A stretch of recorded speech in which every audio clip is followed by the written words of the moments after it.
les violences sexuelles liées au conflit, un fléau qui gangrène le pays au cours de l'atelier national de présentation et d'appropriation du plan d'application du communiqué conjoint et son addendum entre le gouvernement et les Nations Unies pour la lutte contre les violences sexuelles. Les parties prenantes ont formulé plusieurs recommandations, entre autres celles de la tolérance zéro et d'une justice transitionnelle afin de mettre fin à ces actes d'atrocité. Tolérance zéro pour les violences sexuelles liées au conflit, l'une des recommandations phares pour lutter contre ce fléau. Le communiqué conjoint et son addendum sont signés par le gouvernement et les partenaires techniques afin d'accélérer la mise en place et son application. Les femmes, les filles victimes de violences sexuelles n'ont pas besoin de discours. Elles attendent des résultats concrets qui donneront des solutions concrètes aux graves violations de droits dont elles font l'objet.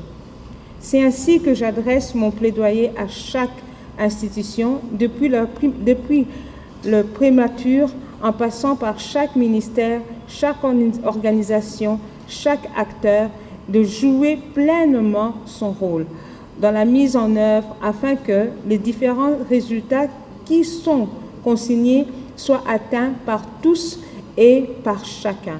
Le Bureau conjoint des Nations Unies aux droits de l'homme poursuit son appui technique, logistique et financier aux institutions étatiques en vue de l'appropriation du plan d'application de ce communiqué, conjoint et son addendum. Je suis persuadé que les réflexions issues de cet atelier contribueront significativement à la mise en œuvre du plan d'action.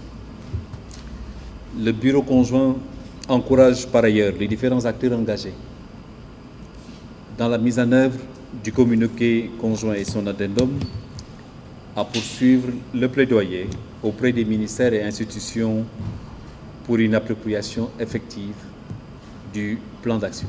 Satisfaits de la volonté des parties prenantes de mettre fin à la violence à la répétition, les participants ont dit leur souhait de voir l'opérationnalisation de la justice transitionnelle en République démocratique du Congo. L'addendum qui a été signé pour pouvoir mettre en place l'exécution de tout ce qui a été mis dans cette procédure de justice transitionnelle.